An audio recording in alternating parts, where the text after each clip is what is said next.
Hey, it's Barry. It's Brian. And welcome back to the Collecti-Bros podcast.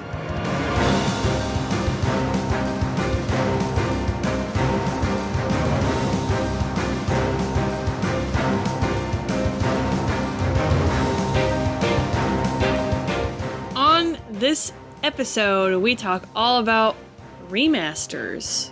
Whether you like them or whether you don't. We're gonna talk about what's good about them, what's bad about them, which ones we have, why did we buy them. I think remasters are probably in every collector's collection at some point. Sometimes you have more than you realize. Yep, sometimes you got more than you realize. So we're going to talk about remasters. We will not be talking about remakes. And some games that we'll talk about may be considered remakes, but the box wording specifies remaster, so they will be considered remasters. Before we get started, check us out on YouTube and all social media at Collecti-Bros Pod.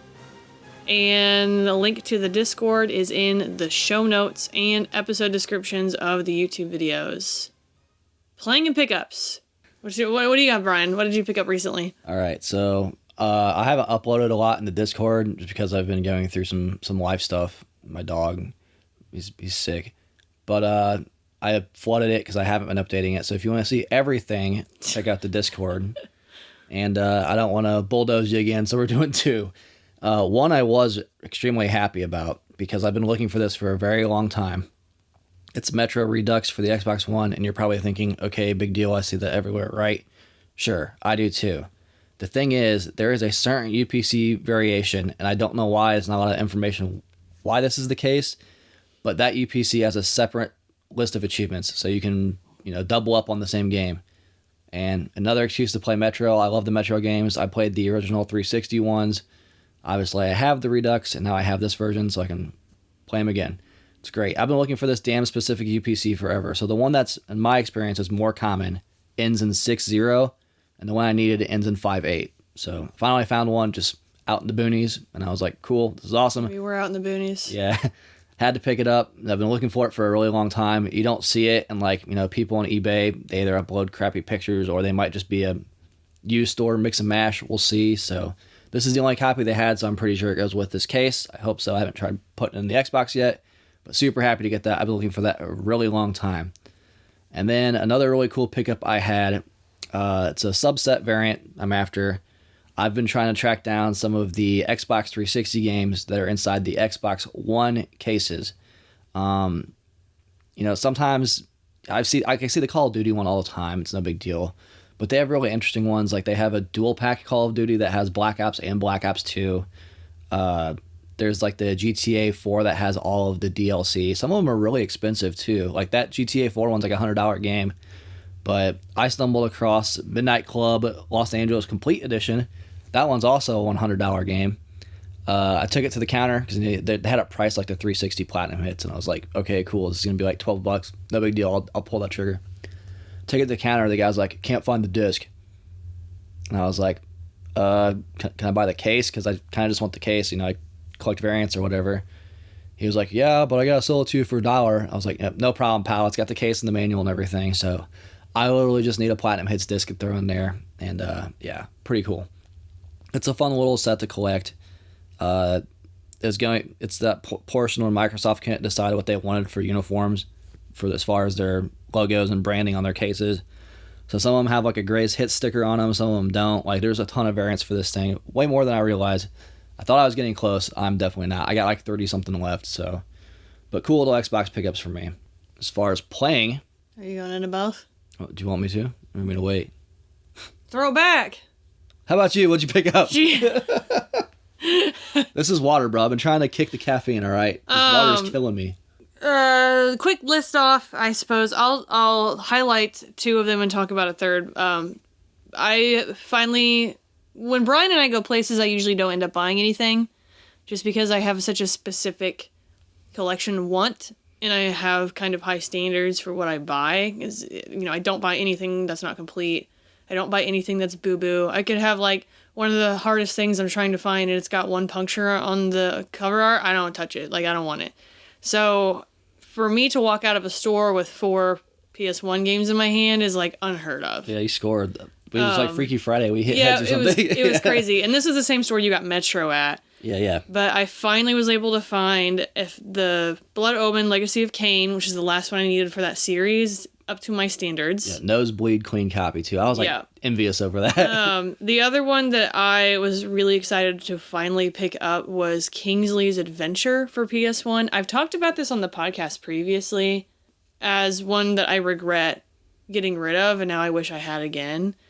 I got a good deal on it. I still ended up paying more than what I did originally the first time I owned it, which kind of sucks when you put that in perspective. But it's just a cute, like, platform adventure game that you're playing a fox cub that he's like a knight. It's by Psygnosis Games. I don't know. They're known for Wipeout, Colony Wars, and Formula 1. So, like, for them to make a weird action-adventure platformer with a fox and as a knight is kind of far out there, and it's not a PlayStation 1 game that I see talked about ever. But the last one that I ended up picking up, and I'll roll into playing as well, because they go hand in hand, is Clair Obscur Expedition 33. And I knew this game was coming out, but it wasn't necessarily one that I would pre-order, because, you know, it's a new studio, it's a new IP, and that's what I've wanted, right? I want new studios and I want new IPs. But I'm not going to invest in them until I give them a chance. Appropriate topic for this episode. Yeah. So there's a lot of instances where, you know, and everyone has that story where they were like, oh, this looks really cool. And then they went all in and got it and got fucking burned by it. Yeah. So that's just not something that I do. I don't really pre-order a lot of stuff anymore, especially with collector's editions and whatnot. I played this game on Game Pass and I was like, all right, I'm sold. So I wanted a physical copy. And since I'm a PlayStation collector, this is what I wanted to get, a PlayStation version. Come to find out, it was very difficult to find. I did not know this game wasn't going to be readily available. So when I was looking up where everywhere online was sold out, like Best Buy was sold out, Target was sold out. There was a GameStop across town that had 2 copies supposedly. So I ran there before I went to take my final. And hopefully made it back in time to take my final, which I did. But they had 2 copies left, so I picked that one up, $50 for a new game. And I don't really buy a lot of new games at retail anymore. Considering the state of what's going on too, I don't know where this game was made, and I don't know how long these tariffs are going to last, because we just keep existing in an up and down of pauses. So I didn't really want to pass this one up because of FOMO. It wasn't really necessarily FOMO. It was more of, I am not sure if this will ever be reprinted or when. Right. So I just was like, you know what, I'll just go ahead and grab it. It's probably a safe grab. I feel like this game's, as of right now, unless something else comes out of the blue this year, it's like this year's Baldur's Gate in a way. Yeah, and that's how it felt also when I bought it, because, you know, Baldur's Gate, like, I knew about it before it came out, but I ended up buying it until, like, a week into release, and then was like, holy shit, I love this game. I ended up buying it for a friend. And then obviously bought the physical edition when it came out, which is what I wish people would do more. Yeah, definitely. Is collector's editions. And I'm just going to go off on a slight tangent real quick. Let her rip. With collector's editions, I would not, and I don't know why anybody would buy this one before playing the game or knowing anything about it other than seeing gameplay footage, but buying a collector's edition for a game I don't know anything about, I've never played, and the studio is new, sounds like a risky business to me. So I really, really wish that what they would do is they would release standard editions of games and then say, okay, we're going to put a collector's edition into play now 6 months after release, because we all get a chance to play it to see if we want to buy it. Yeah. So now it's scalped to fuck city. I'm not paying $1,300 for a $150 collector's edition. Yeah. So that one is so outside my price range, and that's what happened with Baldur's Gate 2. Yep. Baldur's Gate was a little easier to chew on missing out because there was people who played in early access. Right. And I believe those are the ones that really invested into it, but still, same thing. That one turned out to be a grand plus because of the popularity and people having FOMO, being like, oh, shit. Or it's a sequel, too. It's not a brand new IP, you know, nothing. And granted, like, the previews looked great for this, but, like, how many times have we fallen for that? Yes. You know? And that's why I didn't buy any version. Looking at you, aliens calling them Marines. That's why I didn't buy any version of it, because, like, if I want, I'm going to wait till it comes out, I'm going to see what people say, I'm going to watch some gameplay footage, and then if I get the opportunity to play it for myself, okay, or maybe buy it used before I buy anything new at this point. Right. Because, like, A, it's already hard to eat $70-$80. So this one being 50 was an easy buy, being physical. I don't know if it's going to get reprinted past this batch. I'm going to believe it will, but who's to fucking say? Yeah, you know? So that's why I bought that one. But playing it, I don't want to say too much about this game because it is quite fresh. It is very spoiler heavy. Like, you cannot talk much about this game without giving it away very quickly. So, in a vague sense, I think graphically, it looks really good graphically. It still suffers from the problem that all games have of the characters look like they're wearing wigs and you can't get away from that. Like, the hair mechanic is not great. It's kind of rough to look at. And I believe it was a Korean animation studio that did it, so it's not surprising that it looks like this now that I know that. And then some of the clipping is just, it gets a little, what's the word? Distracting? Like, there was a scene where a character sits down on a bench and you can see them from behind, but the bottom of their tailcoat doesn't bend, it just goes through the bench. Yeah. So, I mean, like, there's just some things, and I'm not being, like, too hypercritical on it, but if I have anything to say about it, it's just clipping and their hair looks like wigs. I will cut them some slack. I think it's like a 30 to 50 man team. I'll cut them some slack. It's 35 plus all of outsourced, so who's to say how many it was? That's true. I don't know how many was on the actual animation studio that they chose, but I'm not cutting anyone slack. It's just a matter of fact. Right. There's clipping in it, and maybe someday they'll patch it and fix it and decide that we're gonna figure out the actual like character model mechanics a little bit more. No big deal. I'm not saying it's a meet all break all. Come flame me on the internet. But it's just, you have to have criticisms about everything. Sure. To not, like, I'm not going to sit here and be like, this is the greatest game ever made and there's no problems. There's always problems with every game that comes out. The combat is very interesting. It is a lot to get used to. And then once you kind of understand how it works, you're like, oh, okay. But the problem is I don't want to change my team because I have everything I like doing in combos works well with each other, so it's hard for me to want to swap out a character for another one. Especially when some of the other characters feel very solo, like their abilities don't play nice with the other ones or benefit the other characters in a way that I want. So, knowing what I know now after playing it on a second playthrough, I think I would make different decisions. But it's not like... Oh, you beat it? No. I didn't say that, Brian. You can stop games in the middle and play them again. Yeah. Trust me, I'm aware of that. So I'm right there. I've had a lot. I've been busy, so I haven't really been able to finish it. We've both been kind of going through it recently, yeah. So I mean, it's a very good game. I am not gonna sit here and say it's game of the year because it's fucking May. Yeah. So like, if you're telling me this is game of the year already, like, please, like, chill your fucking roll. Okay, it's May. We're not even halfway through the year yet. Chill. It's a very good game, but it's one of those things where it's like, what is it, chicken before the egg or something? What is the phrase? Yeah.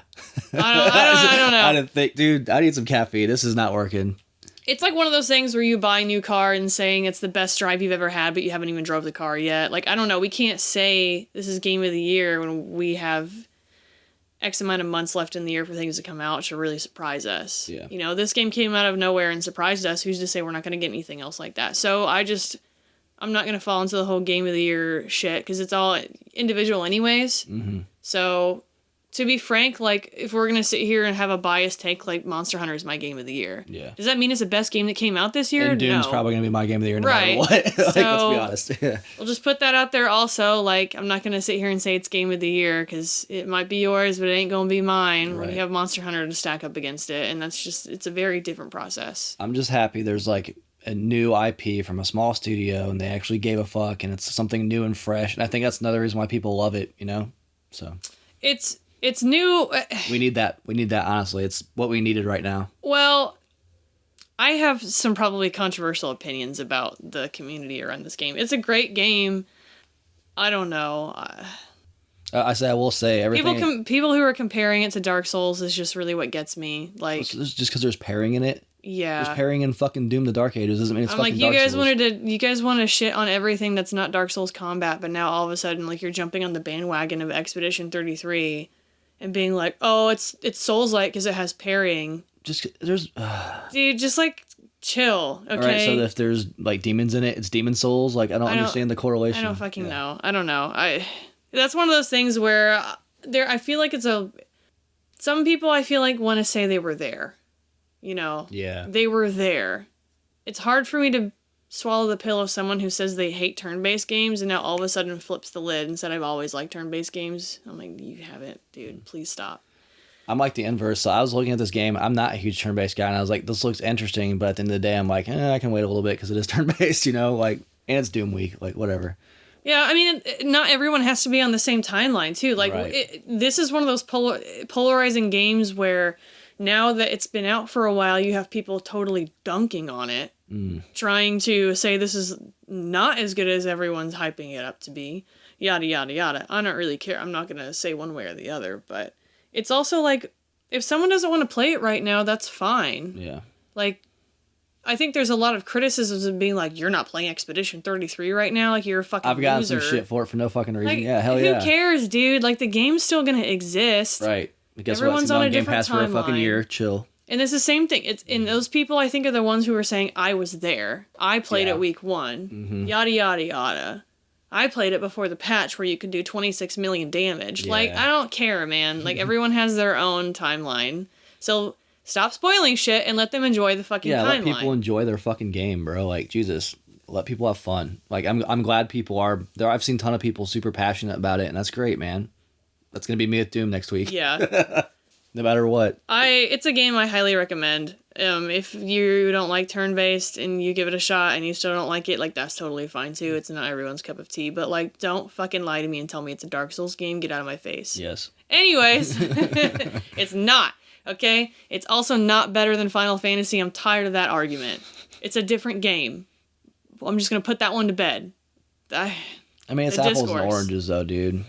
It's not even... It's not apples and oranges when the devs are like, we wanted to make our own version of Final Fantasy, and now they're saying it's better than Final Fantasy. It's completely different than Final Fantasy. Who cares? Fantasy. Yeah. Who cares? Look, people can be inspired by shit and pull ideas. Just because you block in a game does not mean it's a Dark Souls game. That one's the craziest one to me. Dude. Yeah. I got bad news for you. Like, every game in 2025 has parry. And then you've got those people who are also, like, being shitty to other players who use dodge. The Dark Souls community is being shitty to people? Like, yeah. No way. No, yeah, no way. Yeah, no way. But I'm like, you came into this game saying, like, if you're not parrying, you're not playing the game right. Like, eat shit. That's when the devs were like, okay, yeah, I guess if you're missing the parries, like, you guys can dodge to get the timing down. And they're like, sorry, my bad. We were wrong. It's either parry or die. Like, I guess that's the only way to play. Like, even they were snarky about it. Yeah, dude. I saw an article this morning, actually. It was a guy that, like, intentionally tanked through the game to prove you don't have to block and parry everything. And I was like, that's pretty awesome. You know, and, like, that's what I'm used to, right? If we're going to emulate Final Fantasy style, I'm used to, once that attack comes, you pray that your dodge rate's high enough and maybe you'll be able to dodge on that percentage, but it doesn't afford you the opportunity just to do it on timing. Right. You know, that's built-in character stats and builds. That's not like, oh, I get to push a button and I can just negate all my fucking damage. Like, oh, all parry gameplay. Like, imagine someone's going to go through this game and say 100% parry playthrough. I'm sure it's already happened, yeah. Right. Like, that's already going to happen, which is fine. But I'm used to the turn-based Final Fantasy style where, like, your health's getting 8 and you have to strategize on who to prioritize on healing and who to, like, attack and, like, all of that stuff, which you still do in this game, but you don't have the opportunity to just parry and dodge shit on a whim. Yeah. Like, every attack in this is dodgeable. Every single one. Interesting. In some way, shape, or form. Dodge, parry, jump. Like, there's all ways to negate pretty much all the damage in this shit. It's like the Yakuza games on the next level. It's interesting. Well, the new Yakuza games. Huh. So I think it's a very interesting, and there's been turn-based games that have this before. It's not a new concept. I just think it's new recently. Yeah. It's kind of a resurgence thing because turn-based is kind of going away. Mm-hmm. I mean, we're getting it back in some other things, but turn-based is kind of going away. And so they're bringing it back and being like, oh, there's also action stuff in it. Yeah. But, you know, I think it's how you just broaden the audience a little bit. And admittedly, it's what... I remember when they announced Yakuza's going turn-based, I was like, no! Yeah. But then they're like, hey, look, there's still some like interactivity and stuff with it. It's not just pure rolling dice. And I was like, okay, this is intriguing to me. So I get why they're doing it, but it does suck for people who are like die hard to the genre, you know? I don't know. If you can't adapt, then you're not going to have fun. It's true. You're not going to have fun. And that's where I'm at. And that's why people want to, and I'll end here in a second, but like, that's why people want to bitch and moan and complain about Final Fantasy hasn't been good since 10. You can't adapt. Like, Final Fantasy is known for taking risks and adapting and trying new things. Every game has a different battle mechanic. But and whatever. If you can't get on that, then you're just going to get stuck in, 2010. Like, so games evolve. Try having fun. Yeah, so just take the game for what it is and have fun. Like, a turn-based game with pairing, I think, is fun. Right. And I'll also play a turn-based game that doesn't have it. Or a turn-based game like Baldur's Gate where I have to sit at a map and try and do a battle for 2 fucking hours because I'm, like, trying to strategize on where to move people like a chessboard. There's all kinds of different styles, so just fucking have fun and stop bitching. Yeah. What a foreign concept, huh? Anyways, what are you playing, Brian? Speaking of having fun, it was getting ready to leave Game Pass, so I wanted to play because I remember you played it, and it looked cute. Little Kitty, Big City. Game was awesome. Great game. Dude, so fun. Great game. Played it with my cat the whole time. She was... It's hilarious because like as soon as you start, you fall out the window and hit the floor. As soon as you start walking, she like perked up like instantly. I was like, "What?" And just the whole time watched it. Really? I didn't like one setting. I used the guide because I'm limited on time, and I wanted to get the achievements because I knew they glitched and stuff. But it's all fixed apparently. Damn it! Yeah. I played it when it came out. I played it when it came out, and I was one achievement away from getting the 100. The quest glitch out on you. No, it was the feathers. Oh, so grabbing the 5 birds, that one? No, it was the one where you have to go to the nests and find all of the nests. Oh, okay. Damn it. And there's like there's some kind of item inside of the nest. Yeah, it like cracks the egg or whatever. Yeah. And it's like it's a shit ton of them across the city. And I was able to find all of them, but me picking up the last one, it didn't pop recognizing I picked up the last one. So it's impossible for me to do without doing it again. The whole game again. Yeah. Well, so that's why I was like, fuck it. I had fun. I'm good. The game's a blast, and it's actually coming to PlayStation, so maybe you can play it again. Well, if they release physical, I'll totally buy it. I really hope so. I would buy a physical copy of this game. I was, like, I've heard good things about it going in, but I was pleasantly surprised. Like, the gameplay's, it's not, like, super intuitive or hard or anything. It's literally the most chill game, where it's like, you get to just be a cat, roam the city, find collectibles, complete quests. SWAT stuff. The animations are crazy, though. Like, my cat was intrigued the whole time. But it's like, it's an adorable game. I can't recommend it enough. Like, it has everything you want. Like, I can just literally set my brain to neutral, roam as a cat, complete quest. The dialogue was really cute between the animals. Like, I'm a big animal guy, so I can't recommend this game enough. I really hope there's someday we get a physical, I don't think we will, but worth a play. I would say even worth the $20 to download it. Like, I don't know. Take note, Limited Run. These are the kind of games we want physical. For real. This is the kind of game that would be perfect for the original mission. Where it's like, one day maybe it is going to get delisted because of digital licensing or whatever. But hey, if I have a disc, I can pop this bitch in whenever I want. But yeah, I can't recommend it enough. Like I said, it took me like, 5-6 hours to get the full 1,000. Yeah, it's not very long. No, it's like the perfect length. Even without a guide, I think I probably got around 10, 12, somewhere in that range. But it's not, maybe less, honestly. It's not super hard. It's not difficult. It's a good game to like refresh your palate. I mean, if you're burning through it just trying for achievements, like you can play it in 3-4 hours easily. Yeah. But I feel like a lot of the fun of that game is just exploring and slapping stuff around and seeing like how the cat interacts with other things in the world. I don't and give the a puzzles. Fuck. Every pot I saw I was knocking over. I was cracking up every time because you can like hold the trigger and like you'll pull your paw back. You can slowly push it like a cat. Like it was entertaining. Yeah, it was great, man. I really enjoyed it quite a bit. That's the main thing I played. I've been playing podcast games, so I can't talk about those. What about you? Nothing else. I mean, you still got some time. I do, but I mean, I can't talk about beep and beep, so, That's fair. Yeah. Yeah, I mean, I feel like for both of us right now, we've kind of just been strapped for time. No, I mean, admittedly, without getting too I've had a rough month. My poor dog. Yeah. Turns out he's got an autoimmune disease, so a lot of my time's been going taking care of him. He's been in and out of the hospital. He's going to make it. He's doing fine, thankfully. But both of us with the... I just went to school. Pets. Well, yeah, I do have... Yeah, my cat is chronically ill, so, you have to deal with that, too. I was going through it, man. I have to squirt antibiotics in her mouth once a day and nose drops once a day. Yeah. Forever. Yep. Antibiotics were almost done, but, My dog gets butt cream every day. And Yeah, it's crazy. Learned about a crazy disease, and I'm glad he's gonna make it. We were really concerned, but he's gonna be fine, thankfully. That's the most important thing, you know, the real collectible babies. Yeah.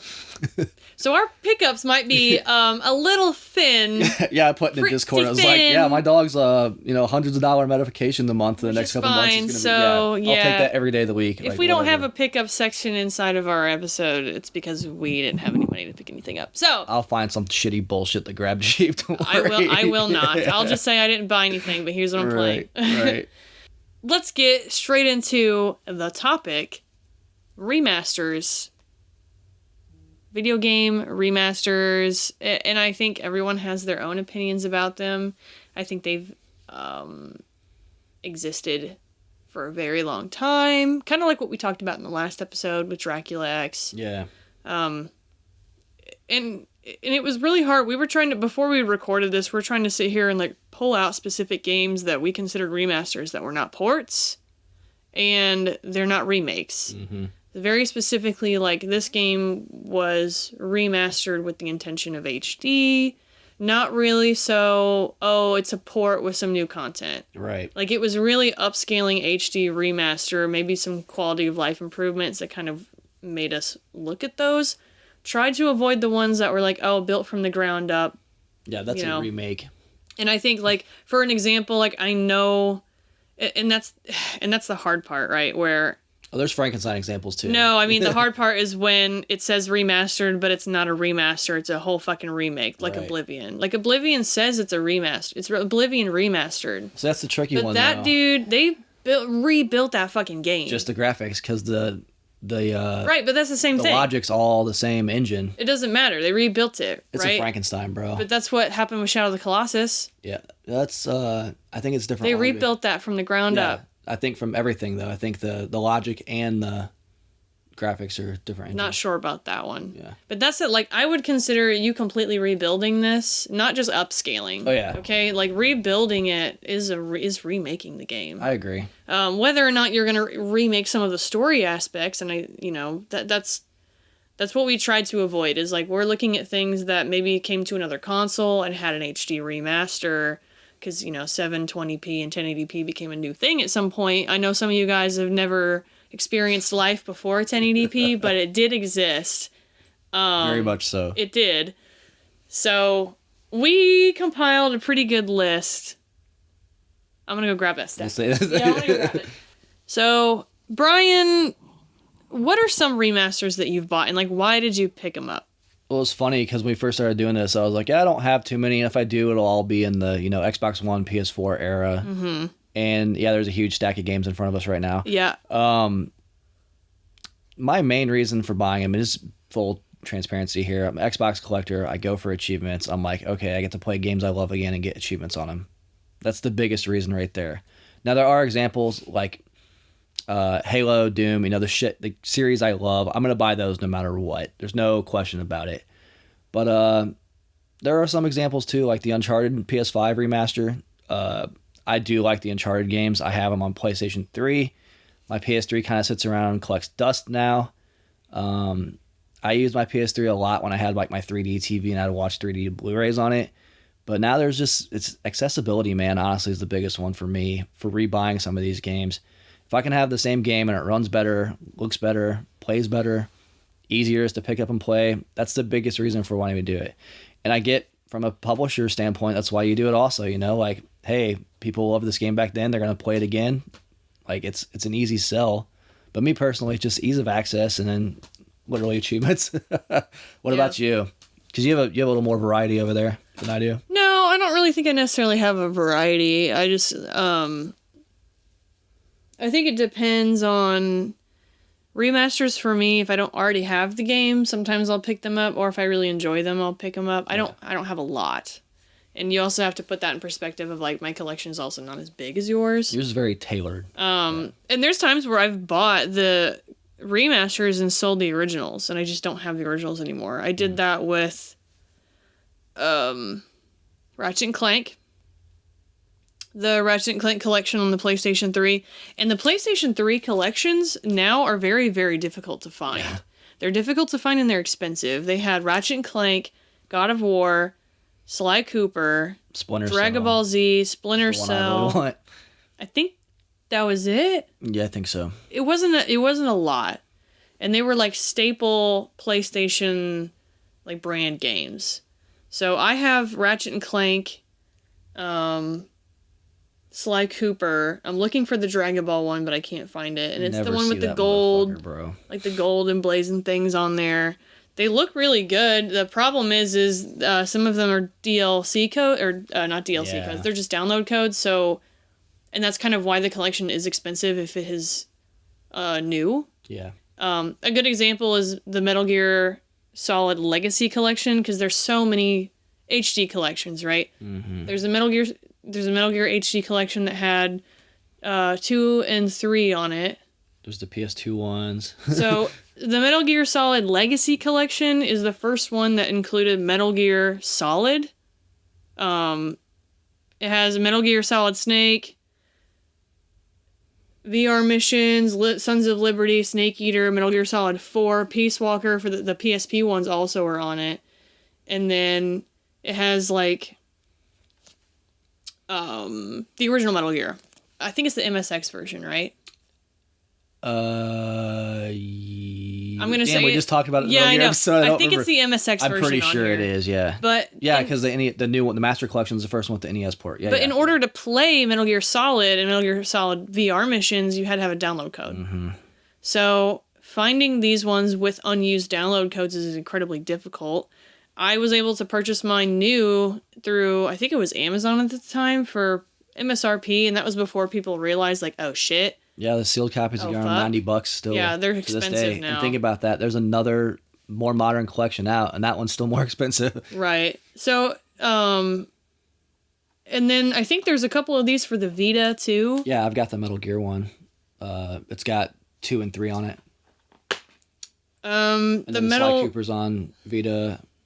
Yeah, and then the God of War I think needs a deal or a download code for something, right?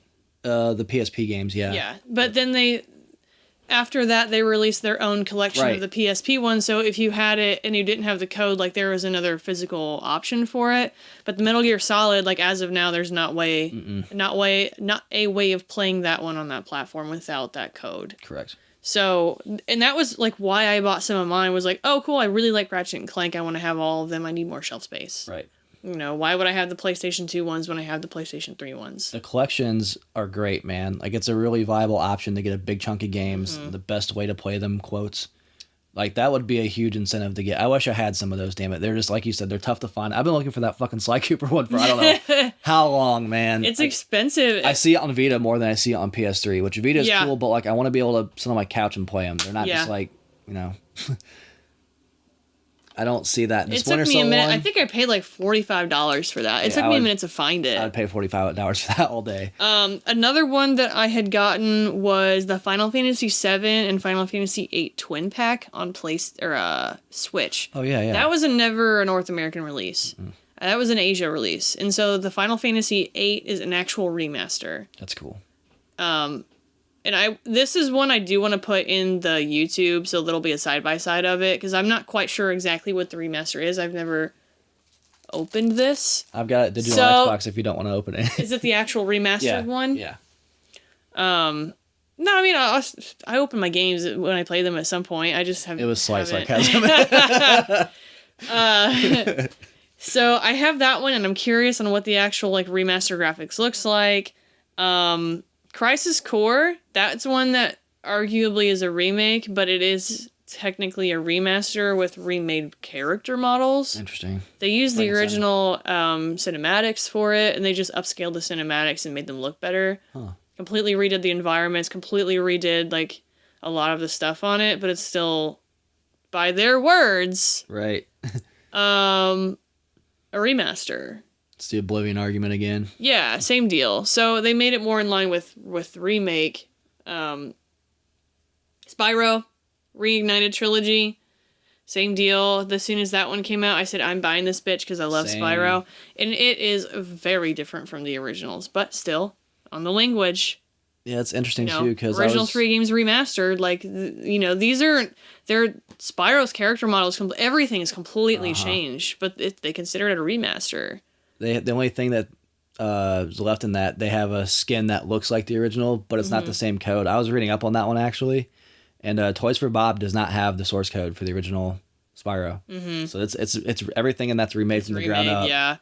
So I mean, and then that's one Crash that I would also. like. That's that line between is it a remaster or is it a remake? And I'm like, well, they call it a remaster, so I'm gonna also call it a remaster. It's pretty faithful too, and I had this weird like false memory with that game in my head because Sherry played all of them. I watched her play them, and I was like, I bought it for me. I but love bought it for Spyro. her too because we love Spyro. I grew up with it, but I had this weird false memory with that game that you could flip back and forth between the graphics. And then I was talking to her about it, and she's like, "No," and I was like, "I was just fever dream, I guess."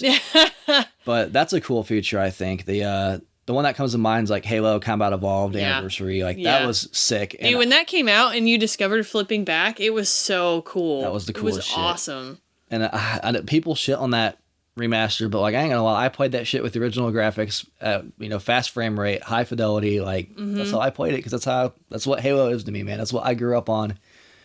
I wish more games would do that option. I mean, I understand why they don't if they don't have the code, like they can't, but it's a cool option for sure. And seeing stuff like that, it does hit the nostalgia bone, and that's why they keep making these things because suckers like me are gonna keep buying them.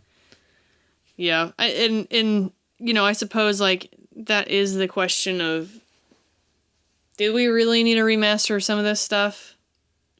What were some of them we were looking at that was like, they remastered this? Like we kept saying that over. There's goat simulators. The one you just showed me on the computer. What was it? Crypt of the Serpent King. Yeah, Crypt of the Serpent King. Yeah, it was like a horrible, if y'all don't know, it was like a horrible Xbox One game made from like, I don't know, it looks like stolen assets, but they remastered that thing and I'm like, why? And then another one for me was like Goat Simulator. The game itself's like a joke of like physics-based games, right?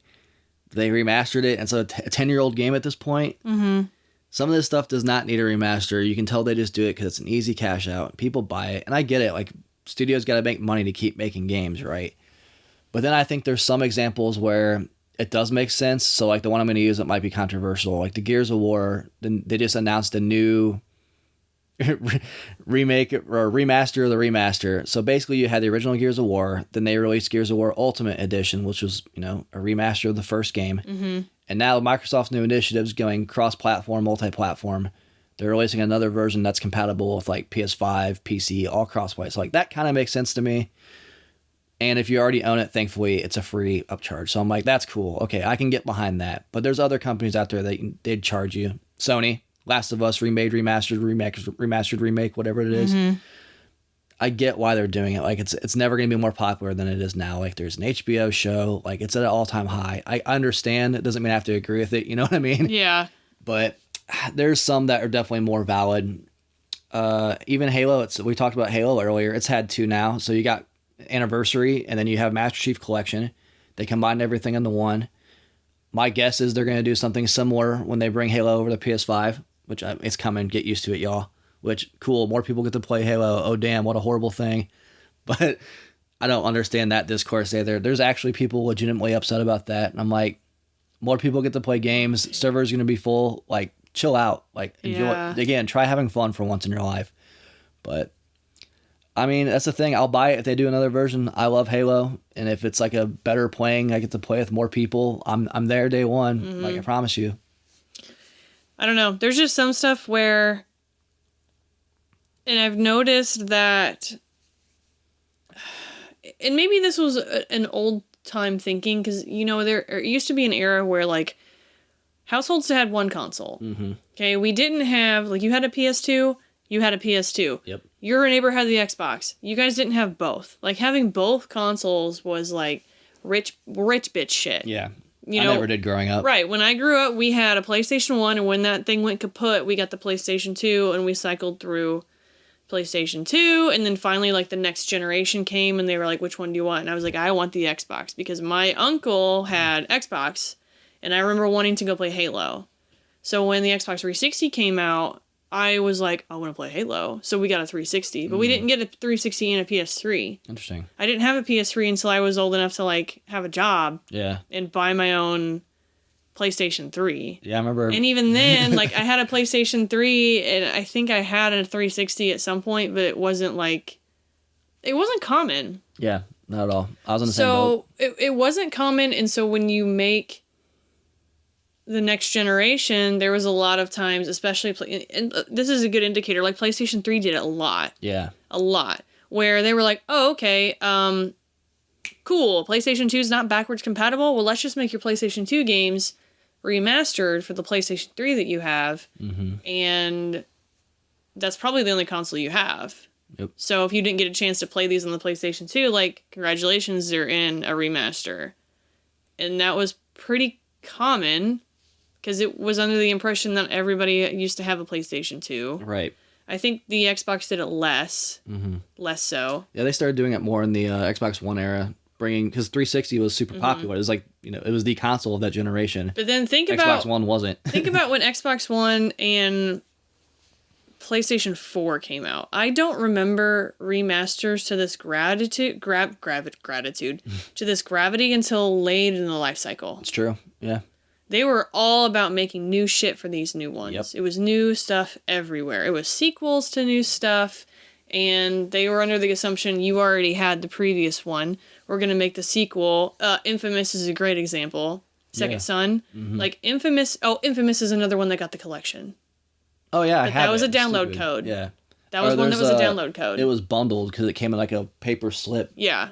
And I think Uncharted had one. No, Uncharted, and that was later. Anyways, but like Infamous was a great example where we didn't really have a collection until later, but they launched with Infamous Second Son as a launch game. Right. And they were under the impression that you probably already played Infamous on the previous console. Yeah.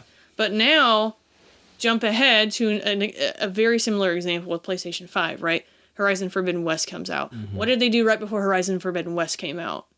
They remastered Zero Dawn and released it as a PS5 SKU. Yep.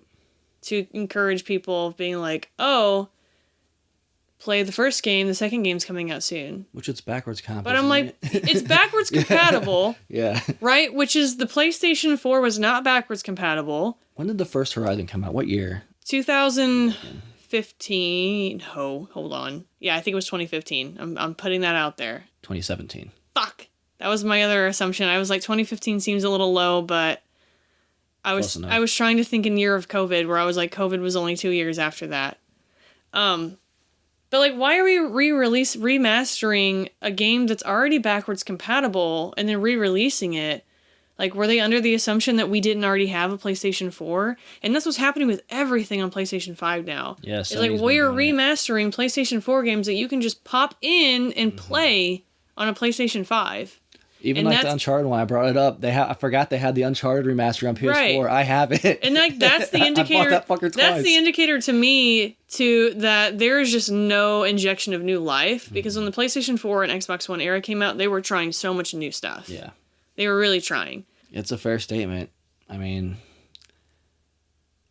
And another good example of when this is successful was Last of Us Part 2. So right before Last of Us Part 2, they remastered Last of Us 1 and re-released it on the PlayStation 4. No, I'm talking about we're not talking about the remakes. There's so many, I'm sorry. We're not talking about the remakes. Last of Us 2, when it came out in 2020, and it got pushed back a lot because it was the same year as Final Fantasy Remake. Mm-hmm. I remember that because that was the year that one, Doom Eternal, Animal Crossing. That was a good year for games. Yeah. That's 2020 is when all that came out. So Last of Us Part 2 dumps. They say, hey, right before this, here's Part 1, so you can get caught up with the story, because the time was so far. Right. It was a long time. Different console generation. 2014? Is that when Sounds right. Last of Us came out? Sounds about right. Let me look. But yeah. See, that one I got the first one wrong, so let's try on the second one. 2013. Okay, I was very close. I was very close on that one. But that is a 7-year gap. That's quite large. So a gap like that would make sense to be like, hey, y'all, here's this one. But it was also late in the life cycle. It wasn't because we didn't have games for the PlayStation 4 to release. It was because this company wanted to release the game and say, oh, hey, new one's coming out. This is a great time to remaster the first one, all upscale. It was a good remaster, It was a good remaster. Quality. Yeah. But I just don't understand like why we're doing that for Horizon when it's backwards compatible. Like PlayStation 4 is not backwards compatible with Last of Us Part 1. Especially now they have the technology to upscale. Like, have you seen some of these 360 games on the backwards, like Series X? It's insanity. And I'm sure the PlayStation's the exact same way. Like, and those and that's what I like what the Microsoft did with Xbox One is when it was backwards compatible, they were like, oh, okay, these are going to be X enhanced. right. It's going to come with it the second you put the disc in. It's not going to be like you have to pay for this. Yep. So, and that's a great way of doing a remaster and encouraging people to buy a console or buy into your, hardware. Because it's like, oh, I can play my old games on this one. And then they're like, hey, Game Pass, you're already here. All these upgrades are free for your old games, but like, well, look at all the new games that we're going to do too. Right. And I liked how they did that, whereas Sony is just like, re-release it, you gotta buy it again. You gotta buy it again. You gotta buy it again. I'll buy it used. Man. If it is one. Like, I got a steal on the Uncharted. I forgot I even had it on PS4. I'm pretty sure it's fucking sealed. So I don't...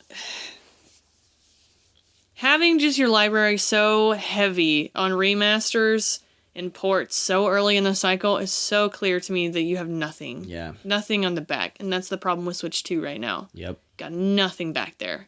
You got 2 new games and everything else. It's going to be like the Wii U all over, which that one makes more sense to me too, bringing the Wii U games over the Switch because no one bought the Wii U. Mm-hmm. Everybody bought a Switch though, Switch bro. is backwards compatible. Everybody bought a Switch. And it's that's backwards the thing. compatible. And I'm like, why are we doing this with Breath of the Wild? It's backwards compatible. It's first party. You guys will make it backwards compatible. Have you seen the side-by-sides of the enhancement? Oh, yeah. It's not, it's nothing. No. You know why they do this? It's because they can do this and people keep Still buying buy it. Yeah. Well, it's because Nintendo boys. I've sworn off Nintendo. They can eat my butt. There's some things that upset me. I think taking as far as like the most non-consumer friendly, Nintendo's the king right now. Mm-hmm. Sony's not far behind. I mean, at least for me personally, there are instances where remasters coming out are very, very good for said franchise. Yeah. Great examples of Mega Man Battle Network. Again, another collection. Yeah, a million fucking games on there, and they're all remaster upscaled. They still play like the Game Boy Advance ones, but we have access to how many? There's a lot. 2, 4, 6, 8, 10 games. It's crazy. Yeah. I mean, you can buy them separately in digital. There's a collection 1 and a collection 2, and the physical one has both. But it's got 10 games on there. You're bringing it from the Game Boy Advance back. Like, that is... Okay, this Huge collection jump. in an upscale and a remaster make total sense. I would totally buy that. Because now I don't have to buy 10 fucking games. Imagine going back and buying those carts, bro. And this is expensive. Yes. Yeah, so, like, super cool there. Yeah, those kinds of moves are ones that I'm more willing to invest in. For sure, 100%. Moves like Horizon Zero Dawn are not moves I want to invest in. I'm definitely more likely to take my Switch out and about and play it than let me dust my Game Boy Advance off, hope I don't lose this expensive-ass cart if I'm out and about. Like, something like that makes a ton of sense to me. And that's, Konami's been doing a really good job of, like, I guess they're ports, I guess. They're remastered and upscaled, though. Like, the Castlevania collections and stuff. It's cool to see older games, the further back you go, get enhanced and brought to modern times. I think that's the best way to handle a remaster, in my opinion. Make it more accessible, like, especially if it's a classic game. Why wouldn't you want people playing it? Spyro's a great example. Like, it was a dormant franchise except for the Skylanders forever. Sherry's kids love Spyro, and it's like they played it because of the remaster. And honestly, I'm gonna get all soft here. It was really cool to see, like, my childhood getting relived through, Sherry's kids, and they love Spyro the Dragon. It's like, y'all don't know Spyro the Dragon, but that's awesome that you love them. So it's cool, man. Like, there's more games than just Spyro that can have that effect, and bringing them to a collection so you can play them all at once. You can go in chronological order. I think that's a great way to do it. If they want to keep making those type of collections and stuff, please keep at it. Like, I'm all for those, 100%.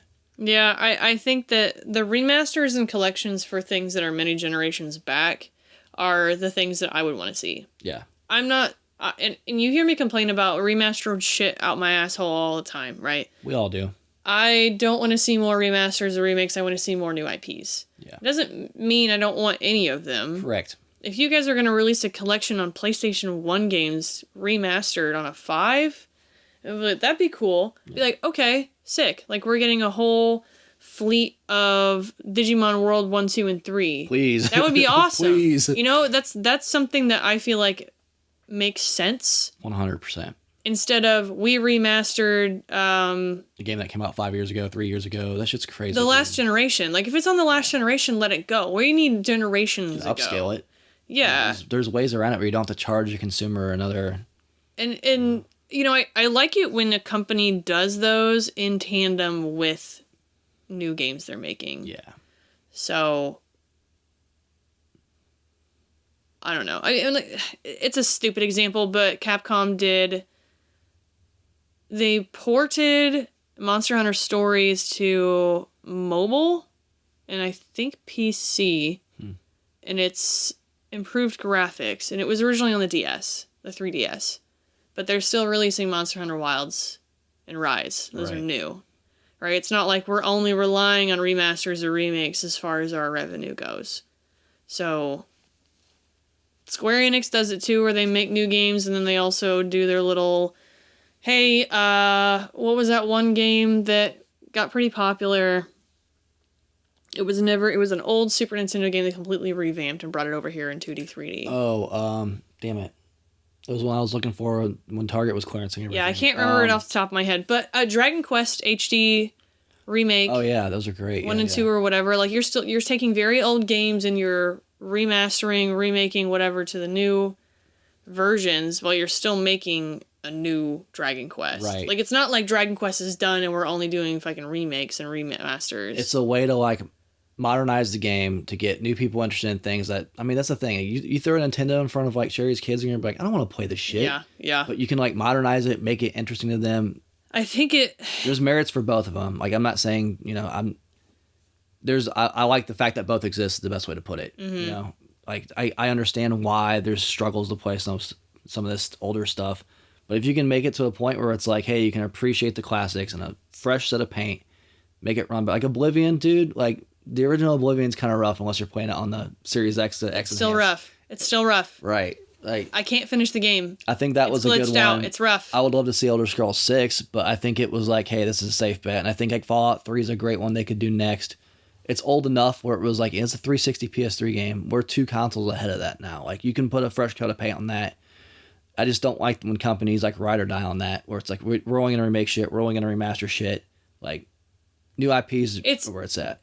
I feel like the remaster kind of mindset only really works for companies who have had longevity. Yeah. The ones where it's like, oh, the game series that we're remastering came out 1 generation ago.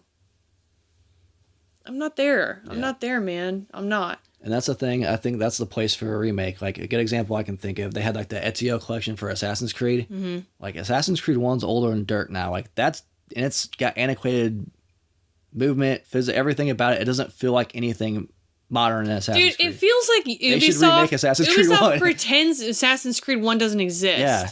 Yep. It's not on anything. No. It's never had a remaster or a remake or anything. And that's another thing to bring up. We're talking about those PlayStation games. That's one of the reasons why the Splinter Cell collection is so expensive, because those are all PS2, Xbox, GameCube era games brought to the PS3, and that's the newest version of those games. Yeah. So like there's merits for remasters. Like don't get it twisted, but well, that's what I mean. Like now, I'm sitting here saying don't remaster something in a previous generation. That's what PS3 did, but you also have to assume not everyone had those old consoles. Now everyone has every fucking console there is. And everything's on every platform. And they still have the old ones. Right. So if I'm making a PlayStation 5, probably already had a PlayStation 4. It's not like someone from Xbox is going to switch over to PlayStation 4. Not anymore. So that's not really how it works. No. Because we buy both. Yep. That's how it works.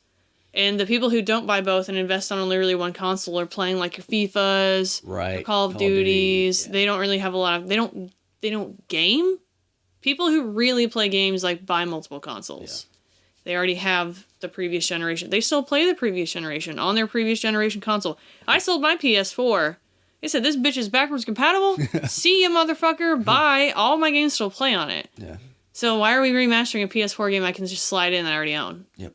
That doesn't make any sense. You still have it available on the digital store. Yeah. Doesn't make any sense. Nope. So it made sense in the PlayStation 3 and Xbox 360 era because, PS2 and Xbox are so long. Right. And it was very expensive to buy a new console. Oh, yeah. The PlayStation 3 being the cheapest way to get a Blu-ray player at the time, not a lot of people bought PS3s. Mm-mm. They were like $500. Yeah, I think at launch they were. They were $400 or $500, and that was a lot of money for 2008 or whatever. Yeah. 2006, 2007. Sounds about right. Ish. Yeah. And the Xbox 360 was a little cheaper, mm-hmm. which is why we got the 360 because it was a little cheaper and it also had Halo. Yes. So they're more inclined to be like, okay, we need to get these people to our console. We need to bring them from something. Maybe they didn't have these games. We just smack them all together and we're good to go. But like, we just don't have that problem anymore.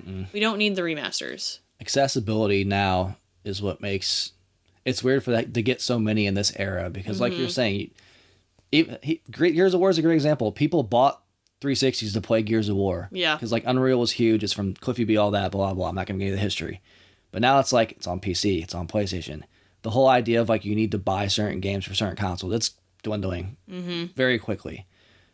There's the need for some of these is just so non-existent anymore. It's like Ghost of Tsushima Definitive whatever edition where it was upscaled for PS5. Yeah. They still made you pay for it all. Yeah. Like, come on, man. Yeah, the Xbox definitely has the upper hand on that, and just being like, just throw your fucking disc in. Like, that's awesome. Yeah, it's great, and the shit, I haven't experienced any issues. Like, things run well. There isn't one particular insane thing you have where, like, GTA 4, it runs too well, and there's a loading, like, there's a certain mission you're getting, like, ambushed, and as soon as it loads, the game loads faster than, like, it renders, so you die. So that's the reason why some of these games, I guess, could get remastered. But even then, like, I'm sure there's patch you could release to fix it. There's ways around it, you know. I think a great collection of ones that we need to stop remastering is the fucking Star Wars limited run. Oh, because they're horrible. That's they're the thing. Terrible. Some of those need remasters are just horrible. Like, don't fucking half-ass it, man. You're gonna tell me people aren't gonna buy Battlefronts if it's like firing on all cylinders? Knights of the Old Republic being unplayable on launch was a huge stain. Battlefront's still unplayable. Battlefront, it was discounted to like $13 fucking last week on Xbox Pro. They just released Bounty Hunter on PS5, which they already remade for PS4. Right, they just brought to... So now we're going to have all of these Star Wars games that were on PS4 and Xbox era and limited run now on the next console again. Why the fuck are we making Jedi Power Battles? Which, don't get me wrong, like, I loved that game, but that was not a popular game. No. Not. I think episode 1, though, it's on that precipice of like getting ready to explode because all people our age have their careers and shit, and it's like, oh, they're doing episode 1 stuff, like that's my childhood. I really feel like that's where we're at with episode 1 specifically. Right now. I don't know. Because they're remastering the fucking toys, Barry. You know how many you could go out and find a garage full of these original figures still? Like, go buy the originals. There's so many out there, please. Yes. But they're remastering the toys, man. I'm sure you have that memory of just walking to Walmart, Target, wherever, and just seeing red and green cards everywhere. It's like, the variants. Oh my God, I'm having like goosebump horror stories. Oh, but yeah, that's where we're at with episode 1. I think specifically for Jedi Power Battles, but it's one of those choices where I'm like, why did we make this choice? You guys have already fucked it up 2 or 3 times now with previous releases. Like Pod Racer. It's a nostalgia. It's that episode 1 again, man. Like I remember everybody had fucking Pod Racer, but it's not a great game if you go back and play it. Well, I think combination of it's the quote unquote limited run scarcity, but it's like, bitch, we don't need Pod Racer. No, we don't. I mean, people will specifically buy a 64 to play Pod Racer. Like, it's out there. You know what I mean? And there's not like there's only 10 copies. There's millions of copies of Pod Racer, and it's the same price to buy a 64 damn near. Then like, if you before all of the inception of this, right? If you would go onto forums and you would say, hey, which Star Wars game is the one that we need a remaster of? I can tell you Pod Racer is not going to be on there. No. It's not. No. They did the ones that needed it, and they did the popular ones. They can let it go. Yeah. They can move on. Yep. We can move on to other things now. My thing is, if you're going to do it, make sure it works. Like, fool me once, shame on me. Fool me twice. This is crazy. I still can't believe Battlefront's broken. I'd love to play those again, but you know what? Good thing I have the originals. Good. I don't know if it's backwards comp. I wish it was, but yeah. No. The PlayStation 2 ones. Yeah, I don't think they are they? I mean, if you have a backwards compatible PS3, they are. Yeah. I mean, I've got them on Xbox. I think I have them on PlayStation also. I don't know. I've got too many games.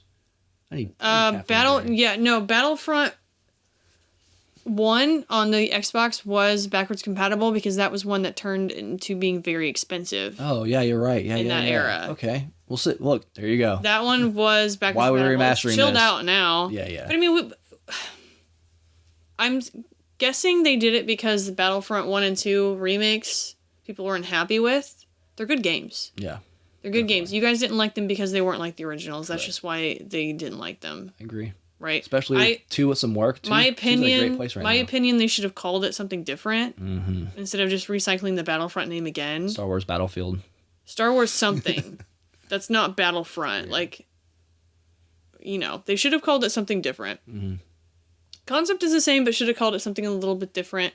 So I feel like that's why they chose Battlefront to remake the originals, because they're like, oh, people didn't like these ones, but they'll buy the remakes because that's the ones that they wanted. Yeah. But it was more of, we're not remaking these because we give a shit. We're remaking these because they're going to make money. So the faster we get them out, the faster people will buy them. Yep. And you bought them, and they don't fucking work. Yep. So guess what we're still playing? Yep. The original ones. Yep. With them long-ass loading screens. Dude, with so the doot on the fucking planet. All day. Got great memories of that. That's funny. Oh, man. What? I was going to say, what's the worst example you can think of off the top of your head? Like, the worst, shittiest remaster? Knights of the Old Republic. Yeah, it doesn't work. It doesn't It's work. pretty hard to top. It's pretty difficult to top if it just literally doesn't fucking work. A close second for me. It's insane. Mafia 2. So I bought it on 360 when it came out, the original Mafia 2. I like Mafia 2. It's kind of divisive amongst the community. But I remember when they made the remaster for like PS4, Xbox One, they delisted digitally the original Mafia 2. So everybody went out and bought all the Platinum Hits 360 version because it had all the DLC on it, on disc. So it was like, okay, the only way to play the full game is getting it on 360 on disc. So like people scoop those fuckers up. I remember like $50-$60 at GameStop back then, like used.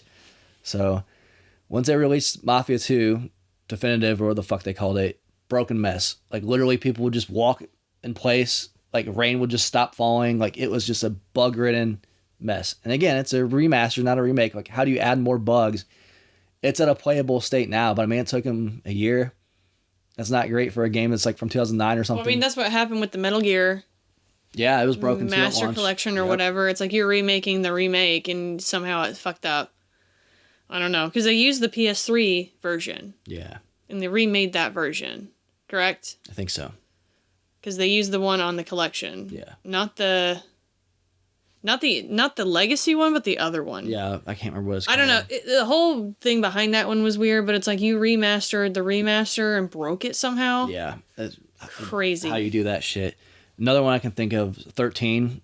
Oh. Dude, I haven't even bought it, and I don't know if I'm going to because I do enjoy the original one quite a bit. It's a childhood favorite. But even now, like, it's so stylish, it's so unique looking, and they tried to make it, like, remaster and look realistic. I'm like, bro, it looks like a comic book. That's the whole purpose of the game. Is like, it plays, like, even the cutscenes and stuff are, like, panels.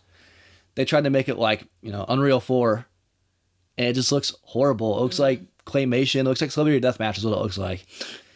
And it was a broken mess when it launched too, but I don't even see it anywhere. Like I've seen that game twice, I think, and good riddance. Like it's so soulless. It's such like a weird one to do too, because it's not like it was a popular game, right. you know. But something like that where it is niche and it does kind of a cult following, you better deliver. Like they butchered my boy. Yeah, I occasionally see that one on the shelves, but I guess it's supposed to be slightly better now. But like, dear God. Like, if you have a game with so much energy and so much soul and you just, like, take that away from it, like, it's pretty bad. Other than not working, that might be number 2, honestly. Like, that's a bad one. I could be wrong, but I feel like I heard the Skyward Sword was a good remaster. Yeah, I think both the Zelda ones are regarded. The Wind Waker one and the... Wind Waker is gorgeous. I think those are both pretty highly regarded. Yeah. So those were good ones. And those are ones that needed it, right? Yeah. And I am a big fan of those. I don't think that they need done... I don't think them doing it on the Switch is a good idea. It needed another generation before we got another remake or remaster. I think 2 generations is like the appropriate...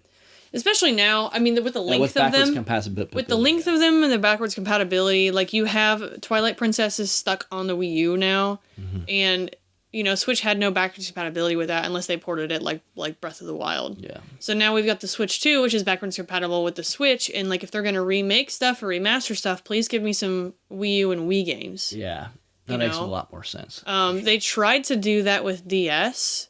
where they remastered DS games to the Switch because they thought it was going to work, and it doesn't.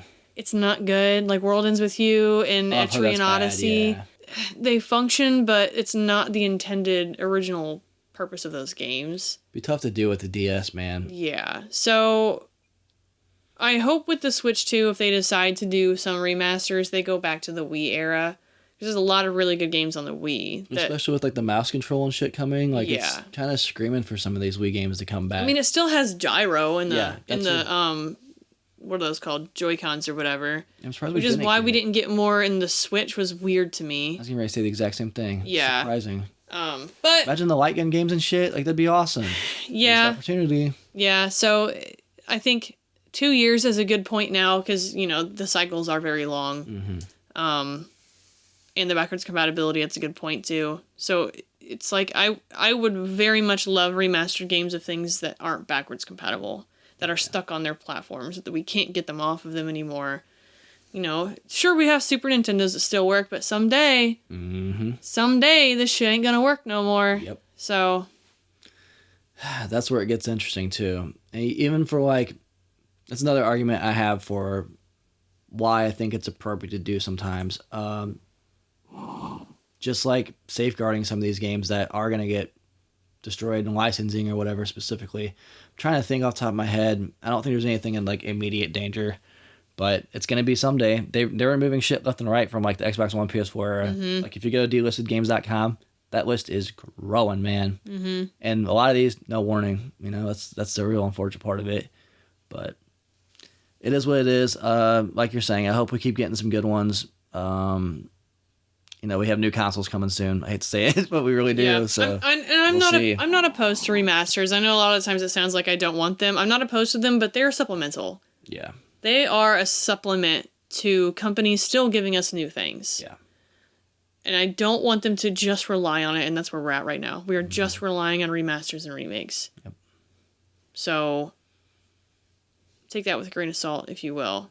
I want them appropriately, supplementally. Still give me new stuff. Yeah, there's a way to do it for sure. And I think when it's firing all on cylinders, everybody has a smile on their face playing games they love the best way possible. You know, there is a time and place for it. Just don't abuse it. Just like anything. Candy's great. Don't abuse it. Pixel Remaster. Alcohol's great. Needed. Don't abuse it. Yeah. Pixel Remaster was a very, very well done, re-needed remaster collection. Yeah. And but once again, collection. Yep. I was going to say. You know, we still have new Final Fantasy, but it was like, cool, now we have the Pixel ones that aren't on fucking mobile. Even if they break them up, like the way the Castlevania ones are doing, like it's different eras. I want to even be opposed to that because, like, I understand you've got to make money as a studio. You know, I don't mind supporting you if it's all that's quality and it works. Right.